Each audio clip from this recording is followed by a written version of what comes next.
अस्सलाम वालेकुम। मेरा नाम है Adnan Abbasi and you are watching my YouTube channel GK insights with Adnan Abbasi.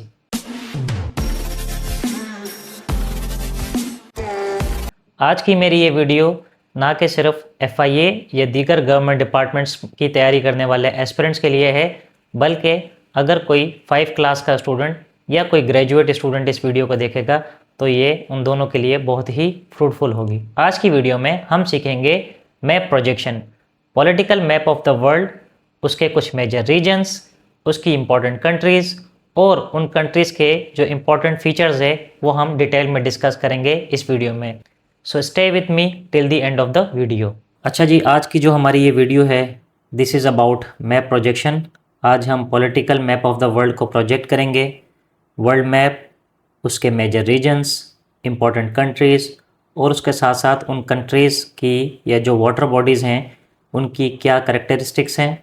So I hope कि अगर कोई स्टूडेंट ऑफ क्लास 5 या कोई ग्रेजुएट स्टूडेंट दोनों ये वीडियो देख रहे हैं तो ये वीडियो उन दोनों के लिए बहुत ही फ्रूटफुल और हेल्पफुल रहेगी। और जो एस्पिरेंट्स एस्पायर कर रहे हैं एफआईए में जॉब करने के लिए, एफआईए के टेस्ट क्वालिफाई करने के लिए, और उसके साथ साथ दीगर गवर्नमेंट डिपार्टमेंट्स में जिन्होंने अप्लाई किया हुआ है या एस्पायर करते हैं अप्लाई करने के लिए, तो उन लोगों के लिए भी बहुत इंपॉर्टेंट है आज का ये लेक्चर। तो सबसे पहले एक सब्जेक्ट है जिसे कहा जाता है ज्योग्राफी। हम थोड़ा सा समझते हैं कि ज्योग्राफी क्या है and why is it important to study for comparative exams, for one paper exams. किसी जॉब के एग्जाम्स के लिए ज्योग्राफी को पढ़ना या उसको समझना क्यों ज़रूरी होता है। So basically geography is like discovering earth's playground. अब अर्थ का जो प्ले ग्राउंड है अगर इसको हम डिस्कवर करें कि वो किस तरीके से है, it is full of rivers, mountains, valleys, deserts, forests, oceans, islands and much more. Why is it important कि हम आज के इस मैप प्रोजेक्शन के लेक्चर में ये सब कुछ स्टडी कर रहे हैं? क्योंकि जो भी MCQs बेस्ड टेस्ट होते हैं उनमें इनमें से किसी भी एक पर्टिकुलर चीज़ के ऊपर क्वेश्चन आ जाता है। या तो दुनिया के किसी माउंटेन के बारे में पूछा जा रहा होता है, या किसी लेक पर क्वेश्चन आता है, या किसी फॉरेस्ट पर आ रहा होता है, ओशंस के मुतालिक आ रहा होता है। यानी कि दुनिया के अंदर जो भी चीज़ें मौजूद हैं, जो भी फिज़िकली चीज़ें एग्जिस्ट करती हैं, उनसे मुतालिक कोई भी एक MCQ क्वेश्चन आ जाता है। अब प्रॉब्लम ये है कि अगर हम एज एस्पिरेंट सारे MCQs रटना शुरू कर देते हैं, याद करना शुरू कर देते हैं, तो इट्स नॉट इम्पोर्टेंट कि जो MCQs हमने याद किए हैं वही एग्ज़ाम का पार्ट भी हों। अगर एग्ज़ाम थोड़ा सा MCQs कॉन्सेप्चुअल हो जाता है तो हम कहीं ना कहीं उस MCQ को क्रैक नहीं कर पाते। So for that reason it is important कि हम कंट्रीज़ को और उनके करेक्टरिस्टिक्स को इतनी डिटेल्स में जाकर पढ़ लें, इतनी डिटेल्स में जाकर समझ लें, ताकि अगर कोई ऐसा MCQ जो हमने कभी नहीं पढ़ा बट हमने किसी कंट्री, किसी रीजन, किसी वाटर बॉडी की करेक्टरिस्टिक्स को अच्छे से समझा हुआ है, कॉन्सेप्चुअली पढ़ा हुआ है, तो हम उस MCQ को क्रैक कर सकें अपने एग्ज़ाम्स को क्वालिफाई करने के लिए। मैप को समझने के लिए थोड़ी सी बुनियादी बातों का पता होना बहुत ही ज़रूरी है। जैसा कि हमें ये बताया गया या हमने ये पढ़ा कि दुनिया जो है वो गोल शेप में है, लेकिन साइंटिफिकली इट इज़ इनकरेक्ट। दुनिया का जो शेप है एक्चुअल में वो कुछ इस तरीके से दिखाई देता है। दुनिया बिल्कुल गोल नहीं है, बल्कि वो इस डायरेक्शन ईस्ट से और इस डायरेक्शन वेस्ट से थोड़ी सी फ्लैटेंड है, यानी कि दबी हुई है। तो दुनिया एक्चुअल में गोल नहीं है, दुनिया फ्लैटेंड शेप के अंदर है, जो कि इस डायरेक्शन से और इस डायरेक्शन से थोड़ी सी दबी हुई है, फ्लैटेंड है। दुनिया कुछ इस तरीके की शेप में है जिसे ओब्लेट एस्फेरॉइड कहा जाता है। और ये चार आप अज्यूम कर लें कि जो पार्ट हैं दुनिया के, इन चार पार्ट्स को कहा जाता है पोल्स। क्या कहा जाता है इन्हें? Poles, right. नाउ अब इन पोल्स को कैसे आइडेंटिफाई करें? ये जो अपवर्ड साइड है इसे कहा जाता है नॉर्थ पोल, ये जो डाउनवर्ड है इसे कहा जाता है साउथ पोल, ये जो ईस्टर्न साइड पे है, राइट साइड पे है, इसे कहा जाता है ईस्ट पोल, और जो लेफ़्ट साइड पे है इसे कहा जाता है वेस्ट पोल। सी, ये जो आपको दुनिया दिखाई दे रही है, इस दुनिया को अगर हम पोल्स की सूरत में देखें, so upward is a north pole and this is south pole, this is called east pole and this is west, right. अब जो नॉर्थ पोल से ईस्ट पोल तक का पॉइंट होता है जो नॉर्थ में भी फॉल करता है और ईस्ट में भी फॉल करता है, उसे कहा जाता है नॉर्थ ईस्ट, राइट। जो नॉर्थ पोल से वेस्ट पोल तक का पॉइंट है, जो कि नॉर्थ में भी फॉल करता है और वेस्ट में भी फॉल करता है, इसे कहा जाता है नॉर्थ वेस्ट, राइट।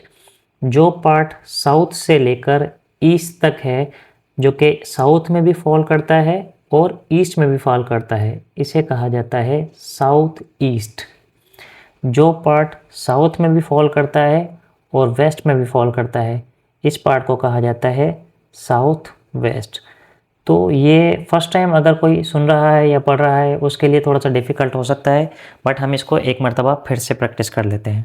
अब दुनिया का ये जो मैप है ये फ्लैट मैप है, और इस फ्लैट मैप को अगर मैं इसी तरीके से डिवाइड कर दूं तो ये कुछ इस तरीके से दिखाई देगा। So now this part of the world will be known as north, this part will be known as south, this will be known as east, right, and this will be known as west. इसे कहा जाएगा waste. अगर दुनिया को हम इस तरीके से दो टुकड़ों में डिवाइड कर दें तो इसे कहा जाएगा hemisphere. Hemi means half, hemisphere means half part of the world, right. अब ये कौन सा हेमिस्फेयर होगा? ये होगा नॉर्दर्न हेमिस्फेयर क्योंकि ये नॉर्थ में है, और ये क्या होगा? सदर्न हेमिस्फेयर क्योंकि ये साउथ में है, राइट। लेकिन अगर हम इस दुनिया को इस तरीके से डिवाइड करें तो अब ये दो टुकड़ों में इस तरह से होगा। इसे कहा जाएगा ईस्टर्न हेमिस्फेयर, राइट, और इसे कहा जाएगा वेस्टर्न हेमिस्फेयर, यानी कि this is the west half part of the world, this is the east half part of the world, right. अब आपने बहुत मर्तबा ये सुना होगा कि western culture, western songs, western meals, western fashion, western politics. तो जो भी पॉलिटिक्स, जो भी मील, जो भी कल्चर, जो भी फैशन इस पार्ट ऑफ द वर्ल्ड से बिलोंग करता है, हम उसे कहते हैं वेस्टर्न, क्योंकि वो वेस्ट की साइड पर है। और जो कल्चर, जो पॉलिटिक्स, जो भी मील, जो फैशन इस पार्ट से बिलोंग करता है, हम उसे कहते हैं ईस्टर्न, क्योंकि वो ईस्ट से ताल्लुक़ रखता है।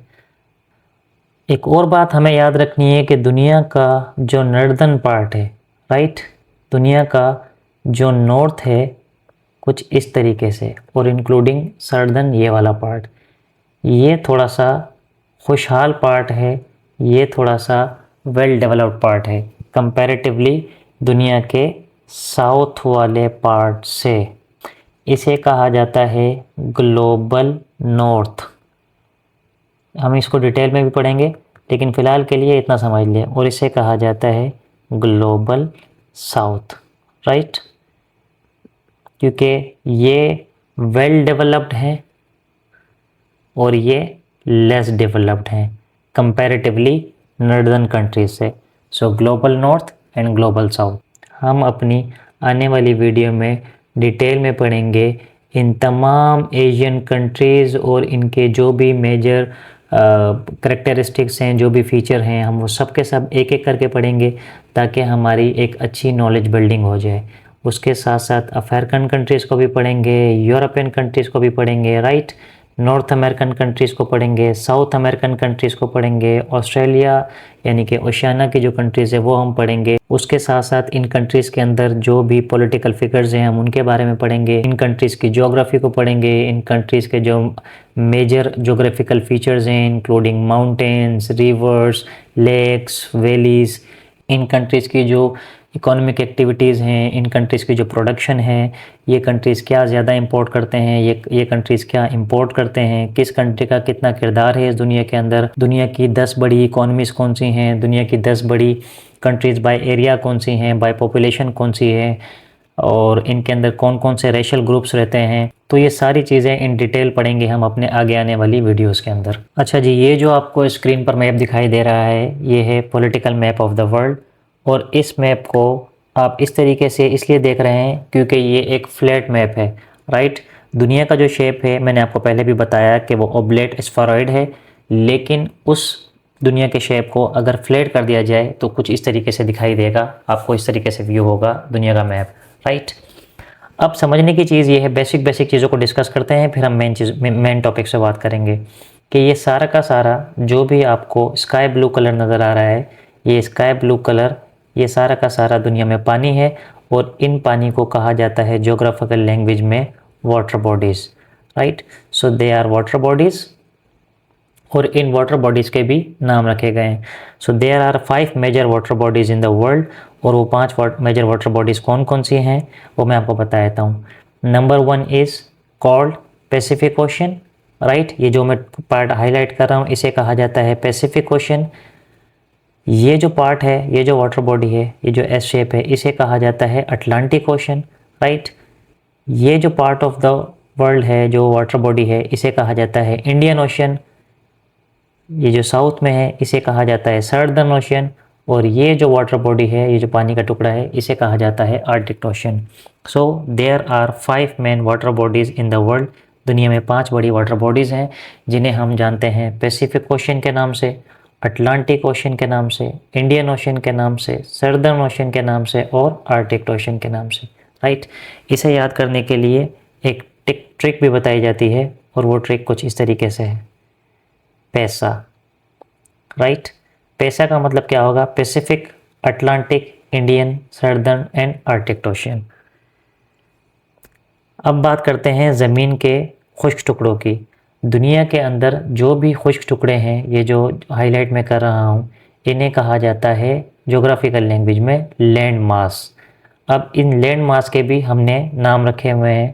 Number 1 is Asia, right. ये जो पार्ट है दुनिया का, ये जो खुश्क टुकड़ा है, the largest part, this is called Asia. उसके बाद this part of the world is called Africa. ये जो दुनिया का हिस्सा है इसे कहा जाता है नॉर्थ अमेरिका। इस पार्ट को कहा जाता है साउथ अमेरिका। इस पार्ट ऑफ द वर्ल्ड को कहा जाता है Europe. This is called Australia. And this part, ये जो बिल्कुल साउथ में आपको नज़र आ रहा है, इस हिस्से को कहा जाता है Antarctica. Asia, right, Africa, North America, South America, Europe, Australia and Antarctica. So there are 7 major continents in the world, 5 water bodies और 7 कॉन्टिनेंट्स। अब मैं हाईलाइट करता हूँ सिर्फ वो वाला पार्ट जिनको हम डिस्कस करेंगे। तो दुनिया का जो सबसे बड़ा कॉन्टिनेंट है उसे कहा जाता है कॉन्टिनेंट एशिया, और ये जो पार्ट है जो मैं हाईलाइट कर रहा हूँ ये फॉल करता है कॉन्टिनेंट एशिया के अंदर। कॉन्टिनेंट एशिया की जो स्पेसिफिकेशन है, इसके तकरीबन जितने भी कंट्रीज़ हैं वो सारे के सारे मेजर कंट्रीज़ हैं, और उन सब की कोई ना कोई पॉलिटिकल इकोनॉमिक कंट्रीब्यूशन है इस दुनिया के अफेयर्स के अंदर। Now the largest country of this continent is Russia by area. जो दुनिया की सबसे बड़ी कंट्री बाय पॉपुलेशन है, बल्कि 2 दुनिया की बड़ी कंट्रीज़ जो बाय पॉपुलेशन है वो भी इसी कॉन्टिनेंट के अंदर मौजूद हैं। वो कौन कौन सी हैं, India and China. Then Pakistan is also there, जो कि टॉप 5 के अंदर फॉल करता है। के बाद अभी जहाँ पर सारे और मसले हो रहे हैं, यानी कि मिडिल ईस्ट की अगर बात की जाए, तो ये सारी जो कंट्रीज़ हैं, जो अरबियन कंट्रीज़ हैं, जिसमें Iraq, Iran, Jordan, Saudi Arabia, Yemen, Oman, Kuwait, ये सारी की सारी भी एशिया के अंदर फॉल करती हैं। और अगर इस पार्ट में आप देखें, यहाँ पे जो कुछ इंपॉर्टेंट कंट्रीज़ हैं, they are Indonesia, Malaysia, Brunei, Vietnam, right. और ईस्ट पे अगर आप यहाँ देखें तो यहाँ पे हमें नज़र आएगा Japan, North Korea and South Korea. So ये है कॉन्टिनेंट एशिया। अगर आप बात की जाए कॉन्टिनेंट अफ्रीका की, सो this part is called continent Africa. और कॉन्टिनेंट अफ्रीका की जो मेजर कंट्रीज़ हैं वो हैं Egypt, Libya, Algeria, Morocco, Mali, Chad, Sudan, Ethiopia, democratic Republic of Congo and Congo itself, ठीक है, साउथ अफ्रीका। ये सारी की सारी वो कंट्रीज़ हैं, तंजानिया, कीनिया, ये सारी वो कंट्रीज़ हैं जिनका नाम हम कहीं ना कहीं किसी खबर में या किसी टेस्ट में हमें ज़रूर नज़र आते हैं। उसके बाद बात की जाए अगर हम तीसरे बड़े कॉन्टिनेंट की, दैट इज़ नॉर्थ अमेरिका। और नॉर्थ अमेरिका कॉन्टिनेंट के अंदर जो मेजर कंट्रीज़ फॉल करते हैं वो हैं कनाडा, यूएस, मेक्सिको, और उसके साथ साथ ये जो पार्ट है नॉर्थ अमेरिकन कॉन्टिनेंट का, इस पार्ट के अंदर जो भी छोटे छोटे से आइलैंडर कंट्रीज़ हैं उन्हें कहा जाता है कैरेबियन। जिसके अंदर क्यूबा है, हैती है और डोमिनिकन रिपब्लिकन है। इसके बाद हम बात करते हैं कॉन्टिनेंट साउथ अमेरिका की। नाउ ये जो पार्ट मैं हाईलाइट कर रहा हूँ इसे कहा जाता है कॉन्टिनेंट साउथ अमेरिका। और साउथ अमेरिका के जो मेजर प्लेयर्स हैं, जो मेजर कंट्रीज़ हैं, they are Brazil, Argentina, Chile, Bolivia, Peru, Venezuela, right, और इक्वाडोर, कोलंबिया। ये सारे के सारे वो कंट्रीज़ हैं जिनको हम किसी न किसी न्यूज़ या किसी न किसी टेस्ट में किसी न किसी MCQs की सूरत में हमें नज़र आते हैं ये, राइट। अब उसके बाद हम बात करते हैं कॉन्टिनेंट यूरोप की। नाउ जो पार्ट अभी मैं हाईलाइट कर रहा हूँ इसे कहा जाता है कॉन्टिनेंट यूरोप। एशिया की जो सबसे लार्जेस्ट कंट्री है बाय एरिया, रशिया, वो भी यूरोप के अंदर फॉल करता है। टर्की का एक छोटा सा टुकड़ा भी यूरोप के अंदर फॉल करता है।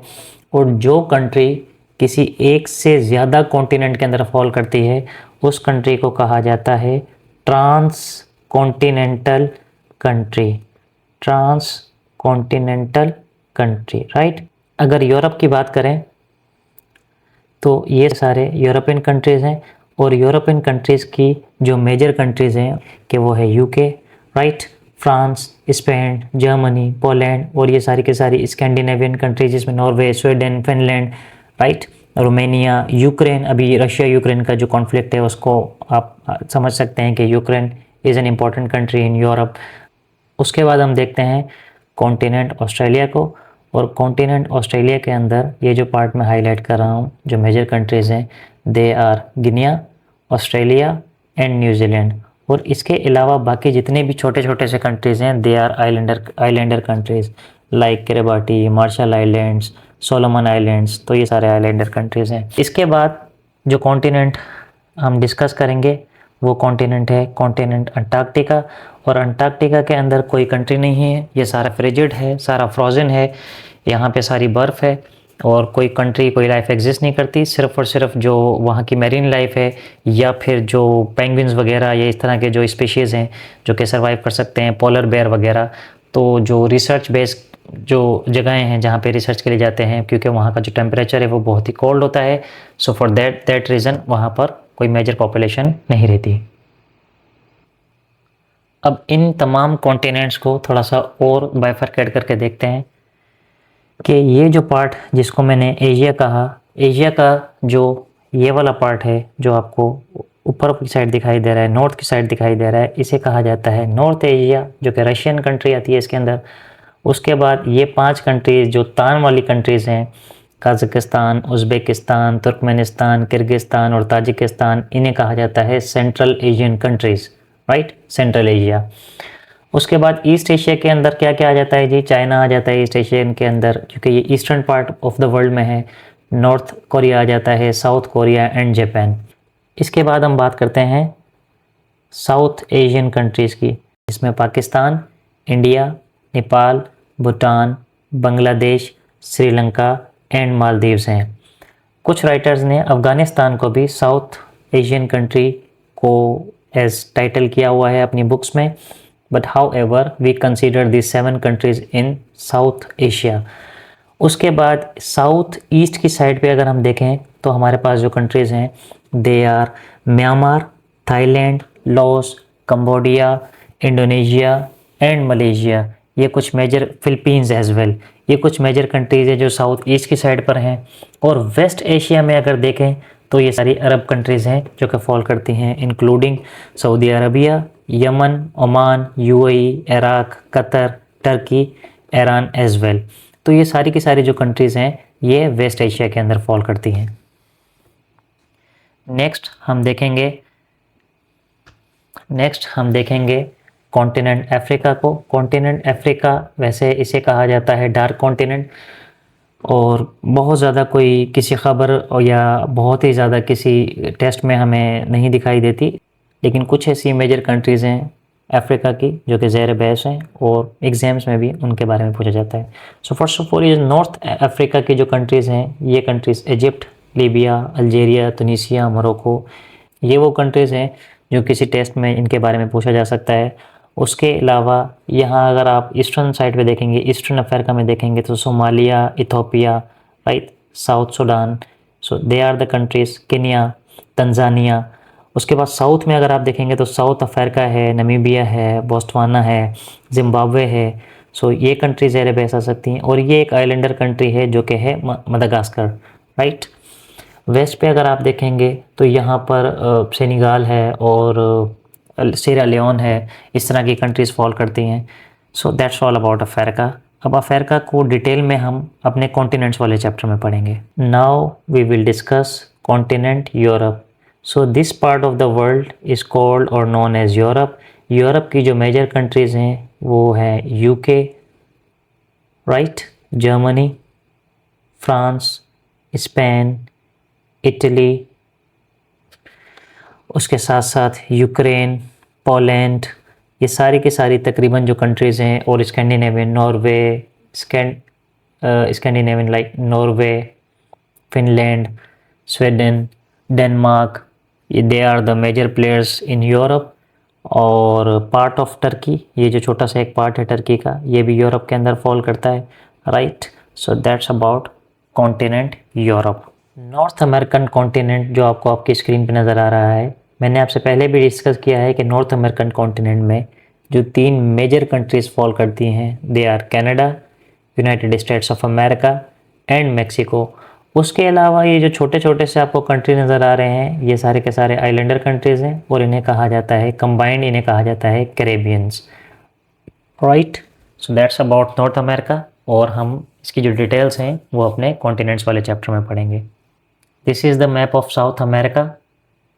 साउथ अमेरिका में Brazil, Venezuela, Colombia, Peru, Argentina, Bolivia, Chile, they are the major players जो आपको दिखाई दे रहे हैं। और साउथ अमेरिका नॉर्थ अमेरिका से कंपैरेटिवली थोड़ा सा बैकवर्ड कॉन्टिनेंट है। This is the map of continent Oceania, जिसे हम कॉन्टिनेंट ओशियाना के नाम से भी जानते हैं, कॉन्टिनेंट ऑस्ट्रेलिया के नाम से भी जानते हैं।